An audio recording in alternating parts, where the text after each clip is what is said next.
स्वागत है आपका इंडिया डेली पर। मैं हूं आपके साथ पलक सहगल। न्यूज बुलेटिन की शुरुआत करेंगे बड़ी खबर के साथ। खबर पटना से है। पटना में मिलिट्री इंटेलिजेंस को बड़ी कामयाबी मिली है। सेना और देश के खिलाफ बड़ी साजिश का भंडाफोड़ किया गया है। फर्जी रबर स्टैंप बनाने वाले दुकानदार सरवर अली को आर्मी इंटेलिजेंस की लखनऊ की टीम ने गिरफ्तार किया है। सरवर की दुकान से सेना की फर्जी बता दें कि मोहरें बरामद हुई हैं। ये देखिए, ये तस्वीर आपको दिखा रहे हैं। इसके साथ ही सैन्य अफसरों, अर्धसैनिक बल, बैंक, स्कूल और अन्य सरकारी विभागों की रबर स्टैंप भी सीज की गई है। 10 नकली रबर स्टैंप के साथ 100 से ज्यादा सरकारी और निजी संस्थाओं के भी रबर स्टैंप बरामद किए गए हैं। पिछले 6 महीने से मिलिट्री इंटेलिजेंस को ये खबर मिल रही थी, ये इनपुट मिल रहा था कि दानापुर में ये फर्जीवाड़ा चल रहा है। तो दानापुर कंटेनमेंट के पास कोई व्यक्ति सेना के सटे इलाके में रहकर सेना और पैरा मिलिट्री फोर्स समेत 100 सरकारी संस्थाओं, सोचिए 100 सरकारी संस्थाओं से जुड़े फर्जी रबर स्टैंप का इस्तेमाल कर रहा है। सरवर अली पिछले 6 महीने से आर्मी इंटेलिजेंस लखनऊ टीम की रडार पर भी था। तो साथ ही आर्मी इंटेलिजेंस टीम की माने तो इन स्टैंप का अवैध उपयोग हो सकता था। इसके साथ ही फर्जी भर्ती में भी अवैध तरीके से स्टैंप का इस्तेमाल किया जा सकता था। फिलहाल मिलिट्री इंटेलिजेंस ये पता लगा रही है कि फर्जी मोहरों का नेटवर्क कितने जिलों और राज्यों में फैला हुआ है, कितना बड़ा ये नेक्सस है, इनकी सप्लाई किन लोगों को की जा रही है, कई सारे सवाल है। तो वहीं गिरफ्तार व्यक्ति को दानापुर पुलिस के हवाला फिलहाल कर दिया गया है। इस संबंध में दानापुर थाना अध्यक्ष प्रशांत कुमार भारद्वाज ने बताया है कि फर्जी रबर स्टैंप बनाने के मामले में एक व्यक्ति को गिरफ्तार किया गया है। गिरफ्तार व्यक्ति से पूछताछ तो की जा रही है, लेकिन साथ ही आपको बता दें कि गिरफ्तार दुकानदार के पास से किसी प्रकार का कोई भी लाइसेंस बरामद नहीं हुआ है। वैसे आर्मी स्टैंप आर्मी द्वारा चुनी गई एजेंसी से बनाया जाता है। राष्ट्र विरोधी गतिविधि की तरह रबर स्टैंप बनाया जा रहा था। ये देखिए, इसी खबर पर और अधिक जानकारी के साथ मेरे सहयोगी रजनीश सीधा बिहार से हमारे साथ जुड़ चुके हैं। रजनीश, क्या ये पूरा मामला है? क्योंकि कहा जा रहा था पिछले कुछ महीने से इंटेलिजेंस को ये इनपुट मिल रहा था कि फर्जी स्टैंप्स जो है उसका इस्तेमाल किया जा रहा है इस क्षेत्र के अंदर। जी देखिए, बहुत बड़ी कामयाबी है क्योंकि जिस तरीके से मिलिट्री इंटेलिजेंस को एक खबर मिली और पिछले 6 महीने से सरवर अली की रेकी की जा रही थी और पता ये चल रहा था कि ये व्यक्ति जो है लगातार इन इलाकों में मोबिलाइज कर रहा था, कुछ लोगों को अपने साथ जोड़ रहा था और फर्जी स्टैंप को तैयार कर रहा था। ये खबर जैसे ही सामने आई उसके बाद से मिलिट्री इंटेलिजेंस के लोगों ने लोकल पुलिस की मदद ली।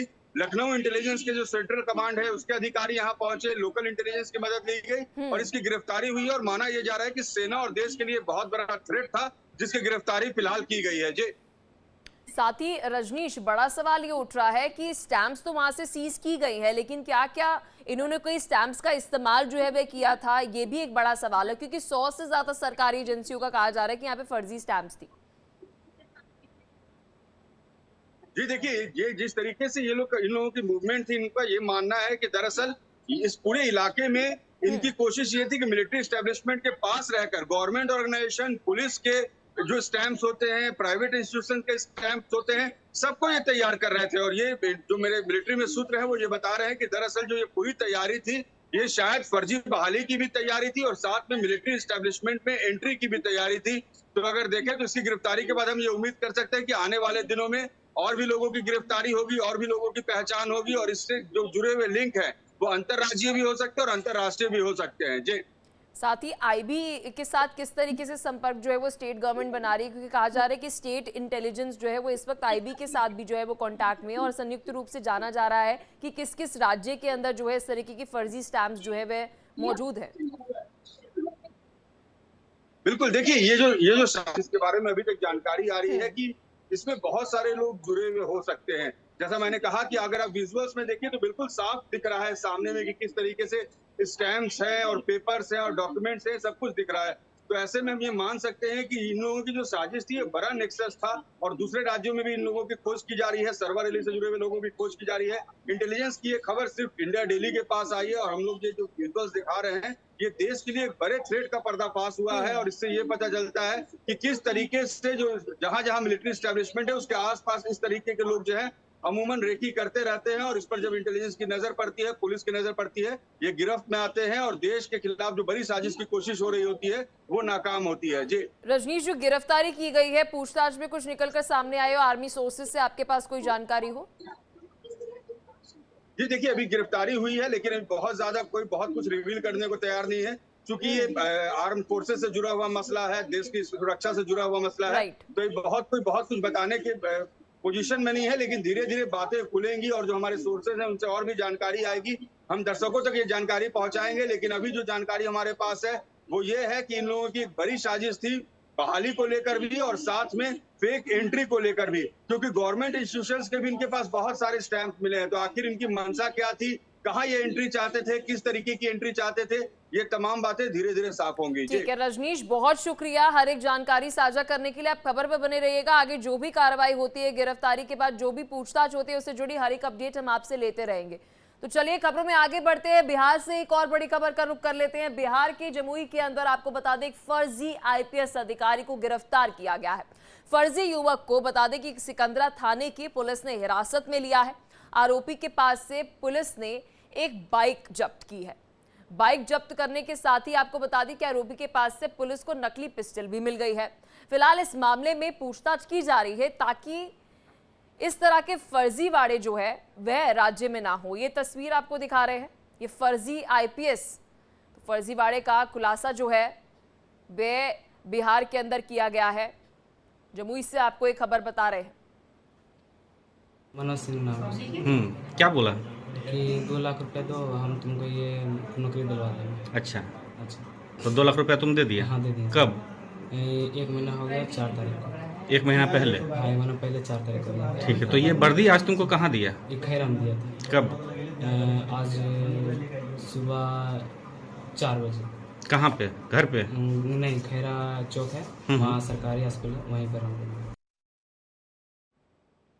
चलिए खबरों में आगे बढ़ते हैं। खबर अब मध्य प्रदेश के छतरपुर से है, जहां पर एनसीईआरटी के सिलेबस में एक किताब के चैप्टर पर बड़ा विवाद खड़ा हो चुका है। तीसरी क्लास की पर्यावरण की बुक के अंदर एक हिंदू लड़की और एक मुस्लिम लड़के के बीच संवाद को लेकर लव जिहाद का आरोप लगाया जा रहा है। मामला उस समय सुर्खियों में आ गया जब एक बच्चे के पिता डॉक्टर राघव पाठक ने पुलिस को शिकायत देकर किताब पर गंभीर आपत्ति जताई है। दरअसल बुक के एक सेक्शन में हिंदू लड़की मुस्लिम लड़के को लेटर लिख रही है। शिकायतकर्ता का यह आरोप है कि एनसीईआरटी की किताब लव जिहाद को बढ़ावा दे रही है। इतना ही नहीं, उन्होंने बुक के उस कंटेंट को बदलने का भी प्रयास किया और ये गुजारिश की, इसे हटाने की मांग की। ये देखिए, आपको तस्वीर दिखा रहे हैं। एक विषय का मामला है। एनसीईआरटी की कक्षा 3 की पर्यावरण की पुस्तक है। मैं अपने बच्चों के सिलेबस खंगालता हूँ अमूमन जब कभी बैठता हूँ तो। मेरी बच्ची कक्षा 3 में पढ़ती है, हिंदी माध्यम में है। एनसीईआरटी की कक्षा 3 में एक पर्यावरण की पुस्तक में 17 अध्याय का प्रकरण है। इसमें एक चिट्ठी आई है नामक अध्याय है। इस अध्याय में अहमद नामक मित्र को रीना नामक उसकी एक दोस्त ने चिट्ठी लिखी है। इसको लेकर के मुझे आपत्ति है। उस आपत्ति के संदर्भ में जिस प्रकार से आजकल लव जिहाद का मुद्दा चल रहा है, लव जिहाद के प्रकरण सामने आ रहे हैं, तो हमारे बच्चों के 7 साल के बच्चों के मासूम मन पर क्या प्रभाव डाला जा रहा है। तो मुझे इस चीज़ को लेकर संदेह भी है कि कहीं किसी सोची समझी साजिश के अंतर्गत इस सिलेबस को तो नहीं डाला गया, जहाँ हिंदू बच्ची एक मुस्लिम मित्र को पत्र लिख रही है। मुझे इस पर आपत्ति, उसी को लेकर मैं ज्ञापन देने आया हुआ। निवासी खजुराहो के द्वारा आवेदन पत्र दिया है। उनका कहना ये है कि क्लास 3 की एनसीईआरटी में उनको कोई ऐसा कंटेंट है जो उनको आपत्तिजनक लगता है। उस संदर्भ में उन्होंने एक आवेदन पत्र दिया है।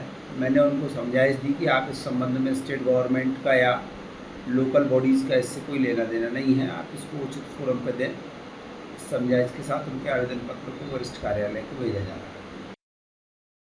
इसी खबर पर और अधिक जानकारी के साथ मेरी सहयोगी मुक्ता पाठक सीधा हमारे साथ भोपाल से जुड़ चुकी हैं।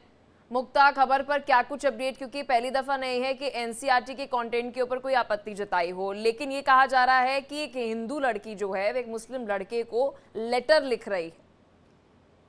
तो देखिए, इस पे जो है बिल्कुल ये आपत्ति जिस तरह से है, बाकी भी लोगों ने इस पे आपत्ति ली है। जैसे ही पता चला तो संस्कृति बचाओ जो मंच है उसने भी आपत्ति ली। और देखिए, ये जो पूरा मामला है ये स्टेट सब्जेक्ट नहीं है, ये केंद्र का सब्जेक्ट है। जिस तरह से खजुराहो में भी वो कह रहे हैं कि आपको ये सेंटर में बताना पड़ेगा। हालांकि जो शिकायत करता है, जो फादर है, उनका ये कहना है कि मेरी 7 साल की बेटी है, क्लास 3 में पढ़ती है। अगर इस तरह के चैप्टर्स इंक्लूड किए जाएंगे तो किस तरह का माहौल बनता है, किस तरह का इंप्रेशन उसके माइंड में जाएगा, क्योंकि क्लास 3 में पढ़ने वाले बच्चे जो है बहुत इंप्रेशनेबल एज में होते हैं। उनका ये मानना है कि कहीं ये जानबूझ के तो नहीं डाला गया है, कुछ षड्यंत्र के तहत तो इस चैप्टर को नहीं इंक्लूड किया गया है, क्योंकि एनवायरमेंट की बुक है, उसमें ये चैप्टर कि अहमद तुम याद आ रहे हो, तुम घर कब आओगे, रीना का ये पत्र, रीना का नाम और अहमद, ये दोनों जो नाम आ रहे हैं उसको लेकर जो है आपत्ति। और ये मामला बिल्कुल सुर्खियों में। हमने कांटेक्ट करने की कोशिश भी की एजुकेशन मिनिस्टर से, लेकिन वो अनअवेलेबल थे कि क्या इस पे सरकार जो है संज्ञान लेती है, कुछ कदम उठाने की बात करती है, क्या केंद्र को लिखेगी, एनसीईआरटी को लिखेगी और कहेगी कि इस तरह के चैप्टर को जो है इसको यहाँ से हटा दिया जाए, क्योंकि जिस तरह से मामला तूल पकड़ रहा लगता है कि इसको संज्ञान में लेगी। लेकिन साथ ही मुक्ता, बड़ा सवाल ये उठ रहा है कि वहां पर जो स्टेट गवर्नमेंट है, स्टेट गवर्नमेंट की तरफ से क्या इस पर प्रतिक्रिया दी गई है? एक्शन तो वो नहीं ले सकते क्योंकि एनसीईआरटी की यहाँ पर बात हो रही है, सेंट्रली इसके ऊपर एक्शन जो है वो लिया जाता है, लेकिन क्या उन्होंने ये बात कही है अपनी तरफ से कि हाँ सेंटर तक ये बात जो है वो रखी जाएगी? अभी तक नहीं। जैसा मैंने आपको बताया कि एजुकेशन मिनिस्टर से हमने कांटेक्ट करने की कोशिश की, लेकिन नहीं कर पाए, हम अनअवेलेबल थे। वो अगर वो होते तो हम जरूर उनसे पूछते हैं क्या वो संज्ञान में लेंगे, क्या इसको लेकर वो कुछ एक्शन लेंगे, केंद्र में ले जाएंगे। क्योंकि जिस तरह से अगर हम बात करें शिक्षा नीति की, तो मध्य प्रदेश लगातार जो है नई शिक्षा नीति की बात करता है। और अगर हम मुख्यमंत्री की बात करें डॉक्टर मोहन यादव, तो वो भी शिक्षा मंत्री रह चुके हैं। तो हम उम्मीद कर रहे हैं कि इस पूरे मामले को जिस तरह से सुर्खियों में आ गया है, स्टेट गवर्नमेंट इसको संज्ञान लेकर कुछ ना कुछ इस पे उचित कार्रवाई करेगी। लेकिन मुक्ता देखिए, इसका एक और एंगल भी है। अगर एक हिंदू महिला एक मुस्लिम पुरुष को या फिर मुस्लिम लड़के को लेटर लिख रही है तो ये सेकुलर इंडिया को भी दर्शाता है। मुझे लगता है ये हमारे देश की खूबसूरती है। बिल्कुल सही आपने कहा, लेकिन जिन्होंने शिकायत करता उनका ये कहना है कि एक तरफ लव जिहाद की बात हो रही है, लगातार ये हो रहा है, और उसके बाद अगर इस तरह के चैप्टर्स, बहुत कम उम्र के बच्चे हैं, 7 साल की उनकी बेटी है, जब उनके संज्ञान में आए, देखिए ये अचानक नहीं इंट्रोड्यूस हुआ, ये चैप्टर पहले से था। उनकी नजर में अभी आया जब वो अपने बच्चे को ट्यूटर कर रहे थे, होमवर्क करा रहे थे, तब उन्होंने पढ़ा और उनको लगा कि नहीं, एक तरफ लव जिहाद की बात होती है और इस तरह के चैप्टर्स हैं, वो भी किसमें, क्लास 3 के कोर्स में, सिलेबस में, वो भी एनवायरमेंट जैसा जो टॉपिक है उसमें ये चैप्टर इंक्लूड किया गया है। तो उनको ऐसा लगता है कि क्या उनके मन में जो संशय है वो ये है कि क्या इसको एक षड्यंत्र के तहत इंट्रोड्यूस किया गया है, क्योंकि इस चलिए ठीक है मुक्ता, बहुत शुक्रिया हर एक जानकारी साझा करने के लिए। आप खबर पर बनी रहिएगा, आपसे और भी अपडेट हम लेते रहेंगे स्टेट गवर्नमेंट की तरफ से जो भी एक्शन लिया जाएगा। चलिए खबरों में आगे बढ़ते हैं। प्रधानमंत्री नरेंद्र मोदी अमेरिका दौरे पर है, वहां पर पहुंच चुके हैं। चलिए आपको तस्वीरें दिखाते हैं सीधा अमेरिका से, जहां पर प्रधानमंत्री नरेंद्र मोदी अमेरिका मौजूद है। ये तस्वीरें आपको दिखा रहे हैं। तो ये देखिए तस्वीरें, प्रधानमंत्री नरेंद्र मोदी क्वाड शिखर सम्मेलन में कुछ ही देर के अंदर हिस्सा लेंगे और ये तस्वीरें आपको सीधा अमेरिका से दिखा रहे हैं। बाइडेन के साथ भी आपको बता दें, जो बाइडेन के साथ भी मुलाकात जो है वह प्रधानमंत्री नरेंद्र मोदी की होगी। द्विपक्षीय वार्ता भी आपको बता दें कि क्वाड शिखर सम्मेलन में होगी। लेकिन इस वक्त ये एक्सक्लूसिव तस्वीरें हैं जहां पर आप देख सकते हैं प्रधानमंत्री नरेंद्र मोदी अमेरिका पहुंच चुके हैं। भारतीय विमान को आप इस वक्त देख रहे हैं, प्रधानमंत्री नरेंद्र मोदी का जेट है ये, और कुछ ही देर के अंदर प्रधानमंत्री नरेंद्र मोदी क्वाड शिखर सम्मेलन में भी हिस्सा लेंगे। What is this visit of 4 leaders coming together in a town like Wellington? What does it mean for you? Okay. मैं डॉक्टर दिलीप जोशी हूँ, पालनपुर गुजरात से साइकियाट्रिस्ट हूँ। यहाँ 23 साल से हूँ, विल्मिंगटन डेलावेयर में। प्रेसिडेंट बाइडेन ने 4 कंट्रीज से बुलाए हैं डिग्निटरीज को, हमारे मोदी जी उनमें से एक हैं। विल्मिंगटन के इतिहास में कभी ऐसा हुआ ही नहीं होगा कि जब 4 कंट्री के सुपीरियर्स एक जगह पे आके मिले, जहां विल्मिंगटन में कोई किसी को पहचानता भी नहीं था। अब ऐसा हो गया है कि विल्मिंगटन पूरी दुनिया में हो गया फेमस, और हम विल्मिंगटन के हैं तो हमारे लिए उससे ज़्यादा कोई सुनहरा दिन नहीं है। हम इतने अपने आप को भाग्यशाली और गर्वशाली समझते हैं कि हमारा तो भाग खुल गए, क्योंकि हमारे प्राइम मिनिस्टर यहाँ आए हैं, हमारे प्रेसिडेंट के साथ आए हैं, तो हमारे लिए तो इससे ज़्यादा कोई अच्छी खुशी की बात हो ही नहीं सकती। What really is, the picture, or what does the Indian American here think about Prime Minister Modi's image? He's somebody who went to Russia recently, who went to Ukraine. There are issues between, in the region. Where do you see Prime Minister Modi standing? मेरे हिसाब से मोदी जी का अब भाग्य ज़्यादा खुल गया है। वो सूरज की तरह तप रहे हैं। उनको कहीं भी जाना है तो सब उनको पूछ रहे हैं कि आप जाए, आप रशिया जाए, आप पुतिन को मिले, आप यूक्रेन जाए। आपको यहाँ उन्होंने इसलिए बुलाया है कि ताकि चाइना जैसी जो कंट्री है, जो आगे जा रही है हमारे से आगे, उसको पीछे पाड़ दें और हम उससे आगे जाए, हिंदुस्तान का नाम रोशन हो और हिंदुस्तान सबसे आगे आए। तो देखा आपने प्रधानमंत्री नरेंद्र मोदी का गर्मजोशी से स्वागत जो अमेरिका में हो रहा है। चलिए खबरों में आगे बढ़ते हैं। जम्मू कश्मीर से एक बड़ी ब्रेकिंग न्यूज सामने आ रही है। रियासी के अंदर आपको बता दें आतंकियों से मुठभेड़ जारी है। किश्तवाड़ में भी आतंकियों से मुठभेड़ जारी है। जीरो टॉलरेंस और टेररिज्म, जंगल में आतंकियों के छिपे होने का भी इनपुट है। ये बड़ी खबर आपको जम्मू कश्मीर से बता रहे हैं। जम्मू कश्मीर से बड़ी ब्रेकिंग न्यूज, रियासी में आतंकियों के छिपे होने का इनपुट है। किश्तवाड़ में भी आपको बता दें कि आतंकियों के साथ मुठभेड़ जारी है और इस क्षेत्र के अंदर सर्च ऑपरेशन तेज कर दिया गया है। जंगल में आतंकियों के छिपे होने की खबर है। बड़ी खबर जम्मू कश्मीर से।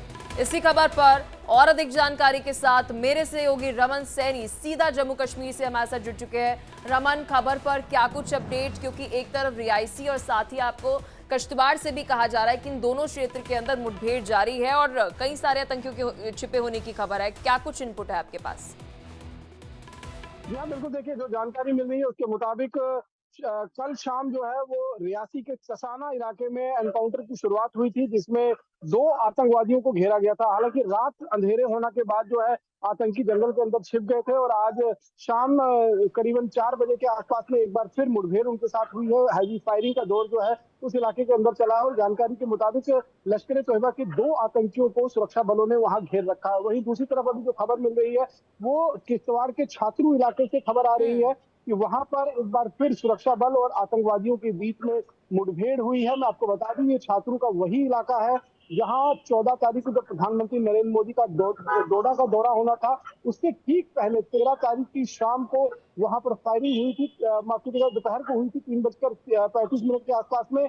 और उस फायरिंग में भारतीय सेना के 2 जवान शहीद हुए थे। तो लगातार इस समय अगर हम बात करें तो पूरे जम्मू कश्मीर के अंदर कई जगह पर एंटी टेरर ऑपरेशन जो है वो चलाए जा रहे हैं, ताकि जो आतंकी इस समय जंगल के अंदर छिपे हुए हैं उनका खात्मा जल्द से जल्द किया जा सके। अब माना यह जा रहा है कि 2 से 3 आतंकी जो है वो किश्तवाड़ के छात्रू इलाके के अंदर छिपे हुए हैं और भारतीय सेना को इस बात की जानकारी मिली थी कि आतंकी उस इलाके के अंदर, उनकी मूवमेंट जो है वो देखी गई थी। लोकल के माध्यम से ये जानकारी निकलकर सामने आई थी। उसके बाद उस पूरे इलाके के अंदर बड़े पैमाने पर भारतीय सेना का सर्च ऑपरेशन जो है वो चलाया गया था और सर्च ऑपरेशन के दौरान मैं आपको बता दूं कि भारतीय सेना की जो टुकड़ी है उस पर फायरिंग हुई और फायरिंग में अभी बताया जा रहा है कि दोनों तरफ से एक ब्रीफ एनकाउंटर जो है वो सुरक्षा बल और आतंकवादियों के बीच में हुआ है और इस एनकाउंटर के बाद उस पूरे इलाके की घेराबंदी कर ली गई है और बड़े पैमाने पर सुरक्षा कर्मियों को वहां भेजा गया है और आतंकियों की तलाश जो है वो चल रही है, क्योंकि इलाका बहुत ज्यादा घना जंगल का है और